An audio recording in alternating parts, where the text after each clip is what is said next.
The rectus femoris is a muscle that crosses both your hip and your knee. And so often when people are tight in the hip flexor, this one is the problem.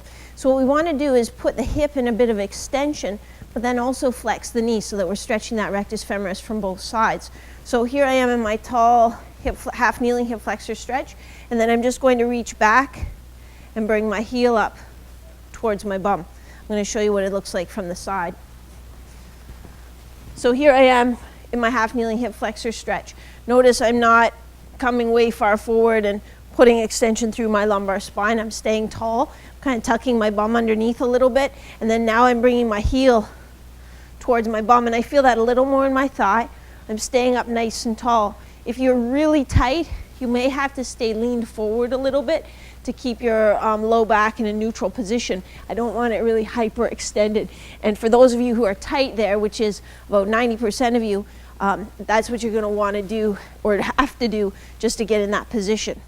This is a deep squat with assistance. I'm using a TRX, but you could just as easily use a chair, stand in a doorway and use the sides of the doorway to help. It's really just something to give your balance a little bit of help and to help you keep your chest up.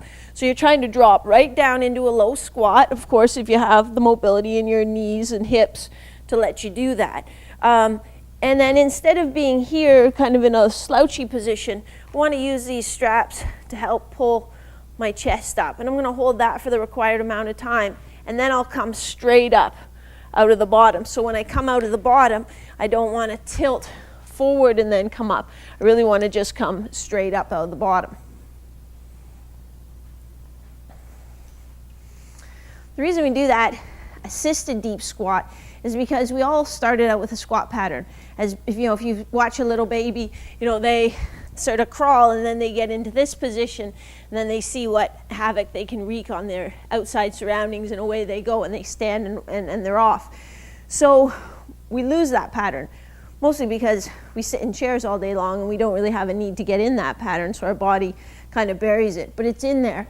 So we kind of work on trying to reestablish, not only for flexibility, but just for that vocabulary of movement so that your body knows, okay, this is actually a safe position for me to be in, and I can use that. It's another tool at my disposal. This is seated hip rotation. So I'm just sitting, I'm trying to keep even pressure on both my bum cheeks, so I don't want to turn my pelvis when I do this. I want to feel even pressure on my butt, and then I'm coming down as far as I can. So this is as far as I can get with this leg without rotating or rolling my pelvis. So I'm here, I'm letting my left knee fall out, my right knee fall in, and then I'll go the other way. Staying up nice and tall in my torso. Remember, keep both your bum cheeks on the floor. We're going to build on our squat pattern, and this is a foundation for an exercise that we're going to use in our strength training, so I really want to get the movement pattern down. It's a squat lateral, but we're going to use, again, the straps for assistance. And what I'm looking for, when I come to the side, I want to sit my hips back. I don't want to be gliding forward and lifting up that heel. I want to be sitting my hips back. I want to try to be balanced and just using these a little wee bit, just with fingertip pressure to help. I also want to look, I'm going to show you from the front, that when I get over into my squat lateral position, that my shoulder, my hip, my knee and ankle are all in a line. If you're too wide, you won't be able to get out there. If you're too narrow, your hips will be outside your feet. When you do the kneeling groin, you're just going to have your feet nice and wide, toes pointed out. You're going to sit back in the hips. So you don't want to round your back as you sit back. You're just going to glide straight back and feel a stretch on your adductors or on your groins on both sides. Let me show you from the front. So nice wide feet, sitting back in the hips. And we can do this as a static hold.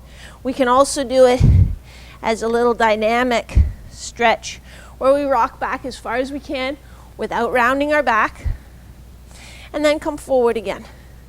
Nice and slow, just like that.